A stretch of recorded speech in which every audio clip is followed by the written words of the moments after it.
Kaixo, bideogida honetan ikusiko dugu ze importantzie, ze garrantzie dauken ziklo bateko modulo guztik egitura berbera edo antzeko egitura bat izatea. Bai? Beste gertatuko zaigu erronkekin. Ziklo bateko erronka guztik itxura bera eukitzea, garrantzitsua izangoa, lehen aipatu bezala, ikaslea erosogo sentitzeko, erronka batetik bestea pasatzanen, beste egitura berri bat ez aurkitzeko bere aurpegin aurren, ikasleentzako baita ere, edukik bilatzeako edo zeak, errexago izateko. Gainera, hola, denok egitura berdin erabiliz, saio bat, gutxienez inberko nuke elkarren arten, jakiteko aman komuniko egitura izein dan, eta minimo batzuk denon arten erabakiko getuzki irakastalden. Baina ikastarontan ikusiko zuen, eta hemen lehenengo pantailontan ikuste zuen, ze proposamen ite zaizuen modulok, hau da zikloko modulo baten egitura, modulo bat aztegaren Moodleen ezartzen, idazten, ze egitura proposatzea izan.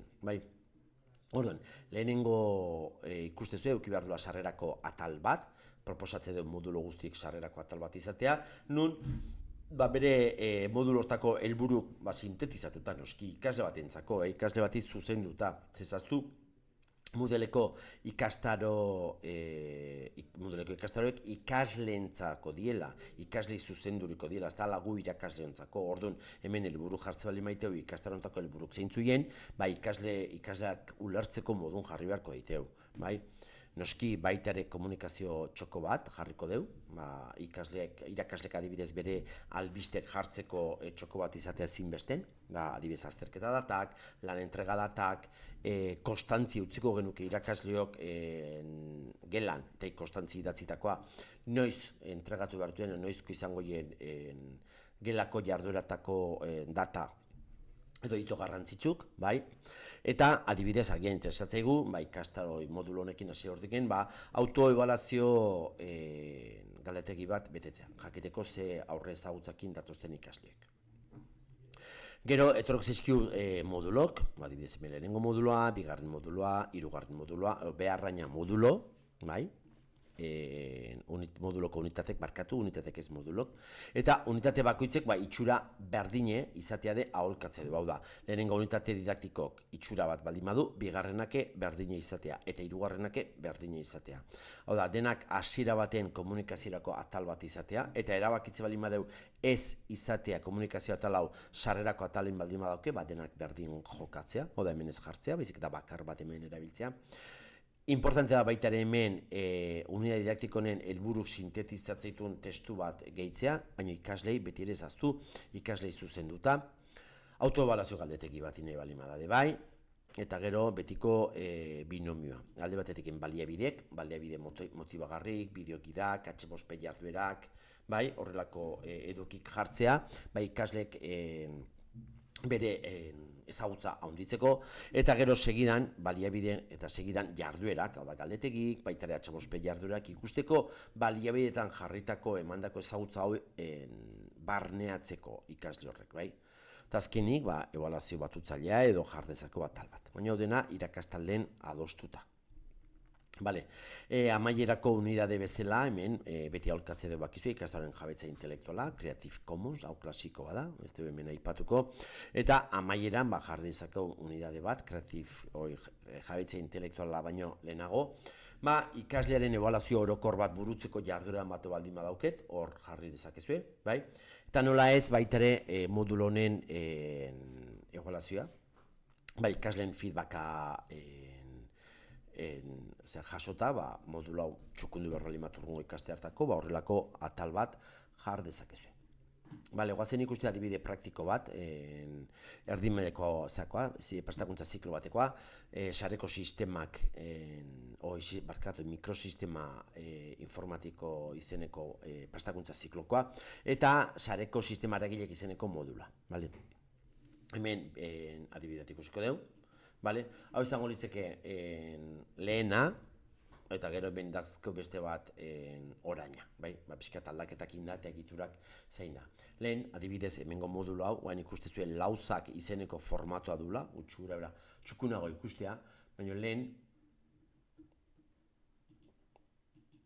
zeon ikastaro, gai formatutan zeon ikastaro hau, eta noski, kenduko deskubiko zutabea, ikaslearentzako ikuste dut ez daula. Ez irudik oso gutxitan ikaslei zuzentze gehala, inkluso hemen lehenago irakasleen eremu bat ikusi dugu, hoi zer eta Moodleko ikastaro baten, hortako guk irakasleok baitugu gure espaziok edo esparruk, hau da irakasle arteko erlazioa sustatzeko.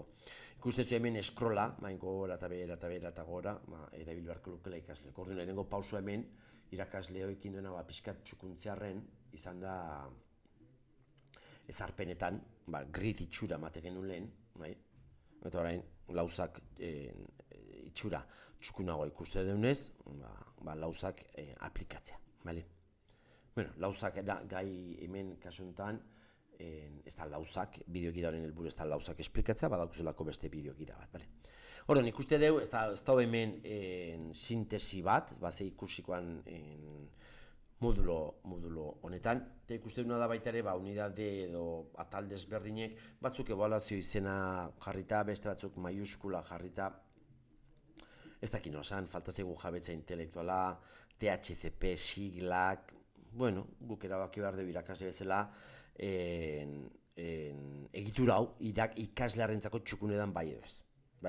Adibidez, DHCP, ikasle bat berri baldin bada, agian ez dakiz erran DHCP, eta igual beste izen bat eman behar zaio. Unidade edo atal honi. Joazen ikuste hau pixkat txukunduta ikastaro.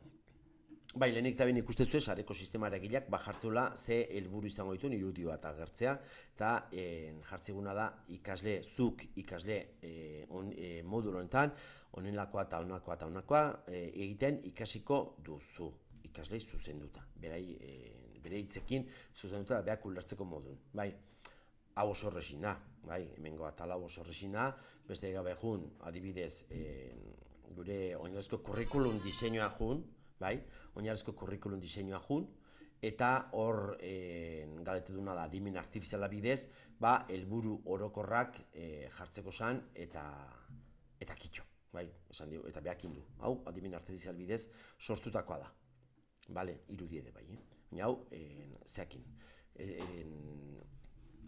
DCB-a sartu eta esan dieu helburu orokorrak sartzeko. Beste inbestein dezakeu unidade bakoitzen. Eskatu dezaiokeu adimen artifizialai bakoitzaren zea jartzeko, helburu jartzeko. Gero dakeu hemen aurkezpen bideo bat, modulo guztia aurkeztuko duna, hau denatan zikloko modulo guztian erabiltzea badauna da, aurkezpen bideo bat. Gero dakeu denatan albisteak izeneko foro bat, nun hemen badakizue irakasleek oharrak jartzizkion, lehen aipatu bezala, oharrak, azterketa datak, eskursio datak, lanak entregatzeko datak, edo gelako martxareko hainbat ohar hemen jartzen dituen. Bastak ezaguntako ekarri behar da, hau. Eta ikasleek arpiduta behar du derrigorrez, ikusiko hemen mezue, eta baita ere bere postak horren. Orduan guk irakasleek badau beti evidentzi bat, ahoz gelan esan deuna, baita ere registro digital badula, eta benetan esan deula. Beraz, importante da gu irakasleok foro hau elikatzen jutea. Hor, geldituko zaizkio gure evidentzi guztik, erregistro guztik. Esan deuna, eta esan ez deuna baita ere hemen ez da gertuko, noski, horitatzi ez deuna. Gero foro badau, elkarren arten ikasteko, hemen foro hau desberdine da, foro honetatik konparatuta, eta foro honetan, ezinbesten, edozeinek, ikaslek, beraien artean ikasi alizateko, edozein ikaslek ari bat, galdera bat, zalantza bat, iradokizun bat jar dezake, eta edozinek erantzun dezake. Ez da goiko foro hau bezala non soilik irakaslek idazteun eta ikaslek hemen bakarrik irakurriteuen. Eta gero, jarri dut gure ikastetxeko bideokonferentzi sistema Big Blue Button danez, bertako esteka bat noizbait saio bat inbehar baldin badeu, bideokonferentzi saio bat inbehar baldin badeu, ikasle bat edo beste ez taulako ikastetxan. Gero ikustezu hemen, minuskulak erabiliz, ja ez da azaltzen DHCP, ez da azaltzen lehenengo ebaluazioa, bigarren ebaluazioa, azaltzi izen esanguratsuk.